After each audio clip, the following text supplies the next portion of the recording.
Hi, Grigsby Gators. We're in the last chapter of On My Honor. This is chapter 12. So I'm going to go ahead and start reading that now. Joel lay curled on his side, facing his bedroom door. That's where his father would appear when he came to punish him. He would have to do it this time. He wouldn't have any choice. He would punish him for yelling at him, for hitting him, for daring Tony to swim out to the sandbar. Joel had known from the beginning that it was his fault. From the moment Tony had disappeared, he had understood. Running away hadn't changed a thing, and coming back hadn't changed anything either.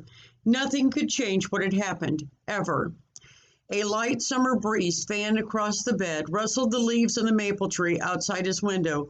It was the tree Joel and Tony had been building a treehouse in. The sound of leaves, the touch of cool air on his skin was good.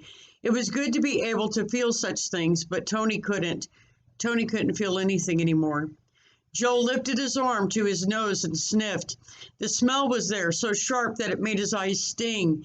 He supposed it would be with him for the rest of his life. Why had he been dumb enough to dare Tony anyway? He knew what Tony was like. If somebody had dared him to walk through fire, he would have done that too. Joel pulled the pillow over his head, pushed it off again. His eyes were as dry and scratchy as sandpaper. He wished his father would come, get it over with.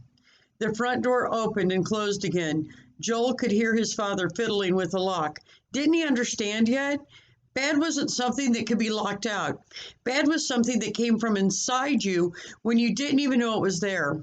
His father was moving up the stairs now, his footsteps heavy and slow, and he stopped outside Joel's door as he had earlier in the evening. Joel lay quietly, holding his muscles rigid, although he knew pretending to be asleep wouldn't work this time.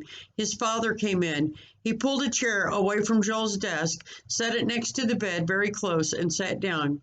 At first he didn't say anything, and Joel thought, he's going to sit there all night. That's his way to punish me. He's going to sit there so I can't run away, so I can't sleep, so I couldn't even cry if I wanted to. Joel tried to keep his breathing steady and slow, the way he had done before, but he felt as though he had been running for a long time and had to gasp for air. His skin was too tight. He was going to explode. "I'm sorry," his father said finally. "Sorry?" Joel blurted, astonishment rolling him over onto his back. "Why are you sorry?" His father didn't answer at first, and just when Joel was convinced he wasn't ever going to answer, he said, "I'm sorry I misjudged the situation. I'm sorry I gave you permission to go." Joel didn't respond. "And," his father added softly, "I'm sorry that I wasn't there to help you, that you had to be so frightened and so alone." "It was my fault," Joel said dully. "The whole thing was my fault." "Probably nobody could have found Tony in that water," his father replied, not understanding. "And if you had managed somehow, he might have pulled you under. He was bigger than you, heavier. He wouldn't have known what he was doing." Joe thought of the swirling water closing over his head, pouring into his lungs, and his skin rippled into goose flesh. But then he thought of Tony. Tony taking dibs on his bike, Tony dancing a jig on the bridge, Tony pretending to be a prehistoric monster. "It should have been me," he said. Joel's father took hold of his arm almost roughly. "Don't you say that," he said. "Don't you ever let me hear you say that." Joel looked at his father full in the face. "It's my fault," he repeated. "If I hadn't gone down to the river, Tony would have stayed out of the water." "Maybe," his father said. "Maybe not. There's no way to know. You can't live your life through maybes." Joel's arm was beginning to hurt where his father gripped it, but that wasn't enough. Nothing his father said or did was enough. "Are you going to punish me?" he asked. His father sighed and was silent again for a moment, his hand gently smoothing away the earlier pressure. "Is that what you want?" "You said I was on my honor this morning. I wasn't supposed to go anywhere except the park." His father merely asked, "What would it teach you, son? More punishment?" Since Joel had no answer for that, he said the only thing he could think of to say, said it harshly, as though it were an accusation. "Your hand is going to smell like it." "Like what?" His father raised his hand to his face. "Like the river. Don't you notice the stink?" His father sniffed his hand again, bent over to bring his nose close to Joel's skin, then straightened.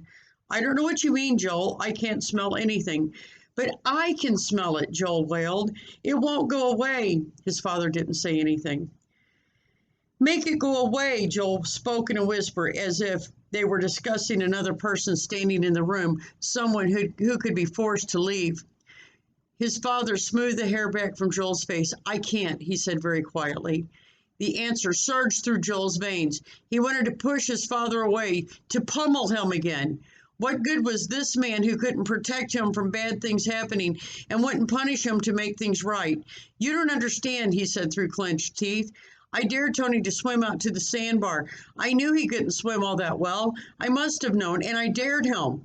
Joel expected. He didn't know what he expected, actually. Maybe he expected the world to fall in. At the very least, he expected his father to rise up in rage. Instead, there followed only another silence, the kind that made him want to scream. He held himself carefully rigid, though, and didn't move, only waited. It's going to be a hard thing to live with for both of us, his father said at last, but there is nothing else to be done. Joel sat up. He was shouting now. What are you talking about? We. You didn't do anything. You didn't even know you shouldn't have let me go. But we all made choices today, Joel. You, me, Tony. Tony's the one who doesn't have to live with his choice. For a moment, Joel could only stare, uncomprehending, at this man who couldn't take away his pain. Tony was free, while he and his father would have to live with this terrible day forever. And though Joel clenched his jaw and squeezed his eyes shut, it was no use. He began to sob. Ah, his father said, as if relieved, and he leaned forward, drawing Joel onto his lap. Joel felt awkward, oversized. Surely there was no longer room for him here, but his father wrapped his arms around him tightly, and Joel's cheek settled into the hollow between his chest and shoulder. The racking sobs flowed out of him like water. His father held him for a long time, saying nothing, until Joel's tears came without sound, and his breaths were quivering gasps. Even though his father held him, after a while, Joe began to pattern his breathing to match the steady rising and falling of his father's chest. I'd like to go back to bed now, he said finally. His father, instead of simply releasing him, reached forward to strip back the covers, then stood and laid him gently in bed. He pulled the sheet up and tucked it beneath Joel's chin. He will never leave me now, Joel thought, but his father, He will leave me now, Joel thought, but his father sat down in the chair once more. Joel turned on his side, facing his father this time. He was tired, exhausted, but tinglingly awake. He was also empty, as though he had been hollowed out with a knife. He tried to think of something to say, if only to hear his father's voice. Do you believe in heaven? He asked at last. Do you believe Tony's gone there? His father bent toward him. If there is a heaven, I'm sure Tony's gone there, he replied. I can't imagine a heaven that could be closed to charming, reckless boys. If, Joe felt as if he were sinking through the bed. What do you mean, if there's a heaven? I don't suppose anybody knows, his father answered gently, what happens after. He hesitated, and one hand came up, described a series of circles in the air, then settled into his lap again, as though it had finished the statement for him. I believe there's something about life that goes on. It seems too good to end in a river. Joe let his father's words sift through him slowly.